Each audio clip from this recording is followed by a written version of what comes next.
So guys यार, life में ना सब कुछ बहुत अच्छे से चल रहा था, लेकिन फिर अचानक से होती है आप लोगों के कमेंट की बारिश। मोटा टायर, मोटा टायर, मोटा टायर, मोटा टायर।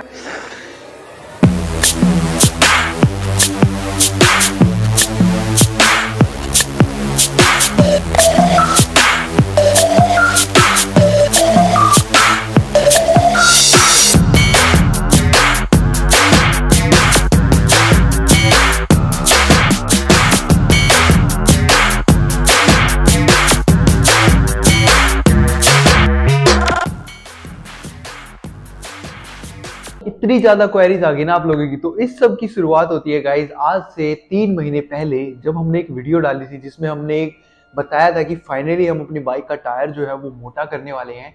और उसको आज से लगभग आप लगाओगे तो 3 महीने हो चुके हैं उस बात को। उस टाइम हम रिम लेके आए थे, अगर आपको थोड़ा थोड़ा रिमाइंड में आ रहा है। हमने एफजेड का ही पिछला रिम लिया था जो हम आगे फिट करने का हमने सोचा था। डिसाइडेड कि हम इसमें एफजेड का ही पिछले वाला रिम सेट करेंगे, जिससे कि हम मैक्सिमम टू मैक्सिमम साइज इसके अंदर फिट कर पाएंगे। लेकिन उसमें एक बहुत बड़ा मेजर इशू था, वो ये था कि अपनी एफजेड पे जो डिस्क ब्रेक था वो उसमें ड्रम आता था, लेकिन हमें लगाना डिस्क था क्योंकि फ्रंट टायर में फिक्स करना था। तो यही थी सबसे बड़ा चैलेंजिंग टास्क हमारे लिए। तो आज की वीडियो में हम आपको बताएंगे कि किस तरीके से हमने इस सब चीजों को ओवरकम किया और फाइनली अब हमारी बाइक में ड्यूअल डिस्क भी लग चुके हैं और विद ड्रम को डिस्क में कन्वर्ट भी किया जा चुका है। गाइज यार, अपने इस टायर चेंज करने की सिलसिले की शुरुआत होती है जो अपनी एफजेड में सबसे पहले स्टॉक टायर आता था उससे। तो गाइज यार, ये वही टायर है जो सबसे पहले हमारे एफजेड में लगाया था, और टायर भी और रिम भी दोनों ही वही थे। तो गाइज अभी हमें टायर तो चेंज करना ही था क्योंकि हम गाड़ी नहीं बना रहे हैं, टायर पुराने हैं। तो उसके हिसाब से हमें भी था कि हमें मोटा टायर ही लगाना है। तो उसके लिए हम लेके आए थे गाइज ये 110 सेक्शन का टायर कि ये मोटा लगेगा। लेकिन एक्चुअल में हुआ क्या, जैसे ही हमने इस रिम के अंदर डाला तो ये भी पतला लगने लग गया, क्योंकि हमें जो इशू समझ में आया वो ये था कि हमारा रिम जो था वो काफी पतला है। तो इसी के साथ गाइज फिर हमारी जो शुरुआत होती है वो ये तलाशने की कौन सा रिम हम इसमें फिट कर सकते हैं जो कि हमारे टायर को पतला ना करे, वो प्रॉपरली फुल आए। तो इसी के साथ ना जब हम घूमने हमने ढूंढा, आप लोगों के भी सजेशन थे कि इसमें केटीएम का रिम डाल दो। अब केटीएम का रिम डालने में जो सबसे बड़ा इशू हमें ये आ रहा था गाइज, वो मैं आपको बताता हूँ कि वो ये था कि केटीएम की जो डिस्क प्लेट होती है वो कुछ ज्यादा ही बड़ी होती है और हमारा जो कैलिपर है वो थोड़ा सा छोटी डिस्प्ले प्लेट के लिए बना है। तो अगर हमें केटीएम का ही कैलिपर यूज करना है तो हमें केटीएम के ही सस्पेंशन यूज करने पड़ते हैं, यानी कि अपसाइड डाउन सस्पेंशन। वो भी आप लोगों की एक क्वेरी थी कि आप अपसाइड डाउन लगा दो, लेकिन गाइज उसमें इशू ये था कि उसका जो बजट था वो काफी ज्यादा ऊपर जा रहा था। तो इसी के चलते हमने सोचा कि कोई एक बीच का सोल्यूशन निकालना चाहिए जिसमें आपकी रिक्वायरमेंट पूरी हो जाए और हमारी रिक्वायरमेंट भी पूरी हो जाए। तो उसी के साथ हमने फिर खोजना शुरू किया कि कौन सा हम इसमें रिम लगा सकते हैं। उसकी वीडियो गाइज हमने अपने व्लॉग चैनल पे आज से 3 महीने पहले डाली थी, जो हम खोज चुके थे। तो उसके लिए गाइज हम लेके आए एफजेड का ही पीछे वाला रिम जो कि इनफ मोटा था 120 mm टायर को फिट करने के लिए। तो गाइज सबसे बड़ा ना मेजर इशू ये था कि जो एफजेड का रिम आता था वो आता था ड्रम ब्रेक के अंदर, और हमारे पास हमें लगाना था यहाँ पे डिस्क ब्रेक। तो यही हमारा सबसे बड़ा टास्क रह गया था कि हमें इसे कैसे सोल्व करना है। अभी मैं आपको बताता हूँ कि अपनी बाइक का जो काम था वो एक्चुअल में डिले क्यों हुआ। क्योंकि यार आपने देखा कि हम रिम ले आए, अब 3 महीने पहले रिम ले आए तो काम क्यों नहीं कर रहे हैं। तो गाइस सबसे बड़ा इशू जो मैंने आपको बताया कि अपने को ड्रम ब्रेक से डिस्क ब्रेक कन्वर्ट करना था वो था। तो उसके लिए गाइस हमने एक बंदा ढूंढा जो हमारे घर के थोड़ा सा दूरी पे ही रहता है। हमने ढूंढा कि भाई हाँ, उसने बोला कि मैं ये काम कर दूंगा।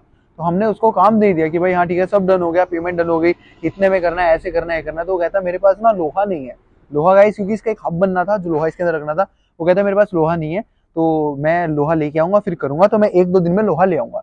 तो गाइस यार हुआ क्या, करते करते ना 15 दिन बीत गए और उस बंदे का लोहा नहीं आया। हमारे यहाँ पे बहुत ज्यादा फ्रस्ट्रेशन होगी कि हम ना वीडियो डाल पा रहे हैं, हमारी बाइक खुली पड़ी हुई है, सोकर वोकर सब निकले पड़े हैं, हम करें तो क्या करें, क्योंकि हमारे पास कोई और ऑप्शन नहीं था उस बंदे के अलावा। और उसको ये चीज पता थी तो उसने इस चीज का बहुत फायदा उठाया। वो बंदा काम करके नहीं दे रहा है, हम उसकी दुकान पे जाते हैं, उसकी दुकान कभी बंद है, कभी वो है नहीं दुकान पे, हम उससे फोन नंबर मांगते हैं, हमें फोन नंबर नहीं देता है। तो बहुत ज्यादा स्ट्रेस वाला टाइम था हमारे लिए, और इसे करते करते ना महीने से ऊपर बीत गया गाइस।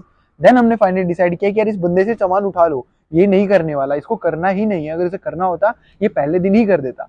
देन हम वहां से सामान उठाया, सामान उठा के गाइस हम गए यहाँ के इंडस्ट्रियल एरिया में, जो रोहतक है वहाँ के इंडस्ट्रियल एरिया में गए, क्योंकि हमने 1-2 लोगों से बात की कि जरूरी नहीं यार एक ही बंदा है, ठीक है, पूरी धरती पे और भी आपको बहुत मिल जाएंगे। तो यहाँ से हमने सीखा है कि आपको एक पे निर्भर नहीं रहना चाहिए, आपको और भी जगह ट्राई कर लेना चाहिए एक बार। तो हम गए जब इंडस्ट्रियल एरिया में, तो वहाँ पे बहुत सारे लोग थे जिन्होंने अपने अपने सजेशन दिए। कुछ नहीं हुए राजी, क्योंकि गाइज ऐसा काम करने के लिए हर कोई राजी नहीं होता है, क्योंकि थोड़ा डिफरेंट है। देन एक भाई मिले हमें जो करते कि मैं ये काम कर दूंगा। उनके अंदर इतनी एनर्जी थी ना, वो कहते मैं इसे रात रात में पूरा कर दूंगा, तुम बस ले आओ। क्योंकि पहले हम सिर्फ टायर लेके गए थे, सस्पेंशन खोले, वो सब खोला, तो उन्होंने बोला कि मैं काम कर दूंगा। तब हम उनसे मिले, तब वहां से अपनी जर्नी जो शुरू हुई। तो इन सब के बीच में गाइज इतना भी टाइम वेस्ट हो गया ना, ये वही टाइम था जो वहां पे हमारा टाइम लग गया। सो गाइस यार, अभी देखो अब रात के बज रहे हैं 8:48 और आज पूरा दिन लग गया अपने को ये सब चीज़ें करने में, लेकिन फाइनली हम एक जगह मिल गए जहाँ से अपना काम होगा। तो अभी हम जो है रिम वगैरह वहीं पे छोड़ के आए हैं और अपना इतनी देर में लग गई यार ये निकालने में, ये अपने निकाल चुके हैं ये टी हुई। क्योंकि क्या हुआ ना, हम वहाँ पे रिम वगैरह तो ले गए लेकिन बाइक नहीं ले जा सकते थे इस हालत में, तो हमने इसका आगे वाला सिस्टम पूरा निकाल लिया ताकि ये ले जाके वहाँ पे हम इसकी कैलिब्रेशन कर सके, इसमें व्हील डाल के चेक कर सके कि कितना कितना कटाई करनी है, कितना क्या सब करना है। तो वहाँ जाके देखते हैं कि क्या सा सीन रहने वाला है। तो फटाफट से चलते हैं, वो भाई हमारा वेट कर रहे हैं। तो वो बोलते हैं कि यार हम पूरी रात बैठ के काम करते हैं, तो ऐसे बंदों की जरूरत है। तो चलो फटाफट चलते हैं इसको लेके और देखते हैं वहाँ पे क्या सीन है। तो गाइज फाइनली यार हमें अपना डेस्टिनेशन मिल चुका था, जहाँ पे हमारी बाइक का जो एक्चुअल में काम होने वाला था। तो गाइज काम की जर्नी कुछ इस तरीके से शुरू होती है कि सबसे पहले अपने रिम को लेथ मशीन पे लगाया जाता है और उसकी अलाइनमेंट की जाती है, क्योंकि लेथ मशीन पे काम करने से पहले अलाइनमेंट करना बहुत ज़रूरी है। उसके बाद गाइज उसकी कटाई की जाती है, क्योंकि जो अपना पिछले वाला रिम था ना, उसकी जो मिड सेक्शन की जो चौड़ाई थी वो कुछ ज़्यादा ही थी फ्रंट में लगाने के लिए। तो उस हिसाब से उसको कट किया जाता है ताकि वो प्रॉपरली अलाइन हो सके। और उसके बाद उसमें स्पीडोमीटर सेंसर भी सेट करने के लिए काफ़ी मशक्क़तें की गई कि हमारी स्पीड भी प्रॉपरली वो दिखाए। और फिर हमने सोकर्स के गैप को देखा कि दोनों तरफ बराबर गैप रहे, ताकि उससे टायर की जो अलाइनमेंट है वो बिल्कुल भी ना बिगड़े। और ये करना बहुत बहुत बहुत ज़रूरी था गाइज, क्योंकि हमें सेफ्टी का भी ध्यान रखना है। सिर्फ मॉडिफिकेशंस में हमें इतना लीन नहीं हो जाना कि हमारी सेफ्टी जो है वो बिल्कुल भी ना बनी रहे किसी भी व्हीकल के अंदर, बाइक के अंदर। तो वो सबसे ज़्यादा ज़रूरी होता है। तो इन सब चीज़ों का ना बहुत ज़्यादा ध्यान रखा गया और काफ़ी टाइम इस चीज़ में लगा, लेकिन एंड गोल ये था कि भाई जो चीज़ बनानी है ना वो बहुत ही परफेक्ट बनानी है। तो ऐसे ऐसे करके धीरे घिसाई की और यहाँ पे हमें एक छोटा सा फ़ोन भी देखने को मिला कि वो जो शॉप थी ना, वो एक हाइड्रोलिक रिपेयरिंग शॉप थी। लाइक जितने भी ट्रक्स देखे होंगे बड़े बड़े, उनके जो हाइड्रोलिक पंप्स होते हैं, लाइक वो जो डंपर होते हैं, वो मिट्टी गिराने के काम आते हैं, वो उनका काम करते थे। तो उसमें जो बोतल यूज होती है उनको बोतल बोलते हैं, जैसे हम जैक बोलते हैं, हाइड्रोलिक्स बोलते हैं, उनको वो बोतल बोलते हैं। तो उसका उन्होंने एक पीस लिया उस बोतल का, जो कि सेम साइज था हमारी बाइक के ड्रम का। उस साइज से उन्होंने उसको प्रॉपर साइज बोतल बनाया। और देन उसकी जो एक ऊपर वाली साइड थी उस पे उन्होंने कहा कि हम इस पे एक मेटल की पत्ती लेंगे और उस पत्ती को वेल्ड कर देंगे, जिससे हमें एक ड्रम का ग्रूव मिल जाएगा। और इसको हम बोलते हैं, आप टिक्की भी बोलते हैं यहाँ पे नॉर्मल भाषा में, वो मिल जाएगी, ताकि वो हम उसमें ठोक के उसके अंदर फंसा सकें और फंसाने के बाद अपना रिम जो है वो प्रॉपरली उसमें टाइट होके वो फिल हो जाए। अब दो ऑप्शन थे यहाँ पे हमें काम करने के, कि एक तो हम पूरे के पूरे ही ड्रम को फिल करें, और दूसरा ये टिक्की वाला। तो टिक्की वाला करना क्यों बेटर था, क्योंकि इसमें लाइट वेट रहता। अगर हम पूरे के पूरे सीन को फिल करते ना तो उसमें बहुत ज्यादा वेट बढ़ जाता रिम का। ऑलरेडी हम बड़ा रिम लगा रहे हैं बाइक की स्पेसिफिकेशन के हिसाब से, तो उसके हिसाब से हमें वेट कम ही रखना जरूरी था। तो इसलिए हमने वो ही वाला रास्ता चुनना सही समझा। सो गाइज यहाँ पे अपनी टिक्की बन के तैयार हो गई थी, तो उसके अंदर हमें बीच में एक छेद करना था ताकि हम एक्सल की रोड को उसके अंदर से निकाल सकें। और यहाँ पे होने के बाद ना इसको ठोक दिया गया एकदम अच्छे से और फिट होगी। उसके बाद गाइज हमने सेंटर अलाइनमेंट की ताकि हम अपनी डिस्क प्लेट को लगा सकें, क्योंकि उसको सेंटर में लगाना बहुत ज़रूरी है। अगर वो सेंटर में नहीं होगी तो अपने कैलिपर को जो है वो ख़राब कर सकती है। तो ऐसा कुछ करके इसमें हमने फिर स्क्रू के निशान लगाए। तो हमने 5 इसके अंदर गाइज स्क्रू लगाए, और स्क्रू जो थे वो एलन की बोल्ट थे और वो प्रॉपरली एकदम टाइट हो गए। सेम ही साइज़ के हम लेके आए थे। तो जैसे ही इसकी एक साइड की जब डिस्क प्लेट लग गई, उसके बाद हमें इसमें दूसरी डिस्क प्लेट भी लगानी थी, जैसा कि हमने आपको बताया था। लेकिन जो दूसरी डिस्क प्लेट थी ना वो वर्किंग नहीं होने वाली थी, तो उसमें सिर्फ हमने नॉर्मल छेद करके ऐसे लंबे वाले बोल्ट डाल दिए और वो एकदम प्रॉपरली फिट होगी, क्योंकि उसमें काम तो होने नहीं था। अब हमने जब वो काम कर लिया तो उसके बाद एक सबसे बड़ा इशू ये था कि जो टिक्की फिट करेंगे उसको स्टेबल कैसे किया जाएगा। स्टेबल करने के लिए उसमें हमें स्क्रू और नट बोल्ट्स लगाने जरूरी थे, लेकिन हुआ कुछ ऐसा कि हमें जगह नहीं मिल पा रही थी वहां पे ड्रिल मारने की। तो इस वजह से ना वो वाला काम थोड़ा अधूरा रह गया। लेकिन भैया कहते हैं कि जब उन्होंने उसको ठोका ना, उस टाइम हम थे नहीं वहां पे, उन्होंने जब वो ठोका तो वो बोले कि बहुत ज्यादा टाइट ठुका है। तो मेरे हिसाब से ऐसा नहीं होगा कि जब आप तुम ब्रेक प्रेस करोगे तो ये डिस्क वगैरह स्लिप हो जाए, ऐसा होना पॉसिबल नहीं है। तो हम उनके ही ट्रस्ट पे अपनी बाइक को लेके आ गए, जिसके बाद हम उसको जो है टेस्ट करना बाकी है गाइस, क्योंकि अभी लेके ही आए हैं, बाइक में सेट करना बाकी है।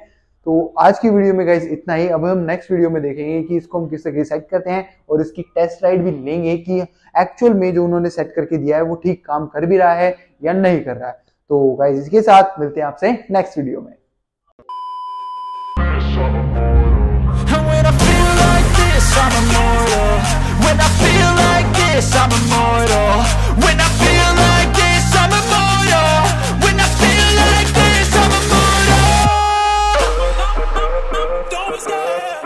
Give it up.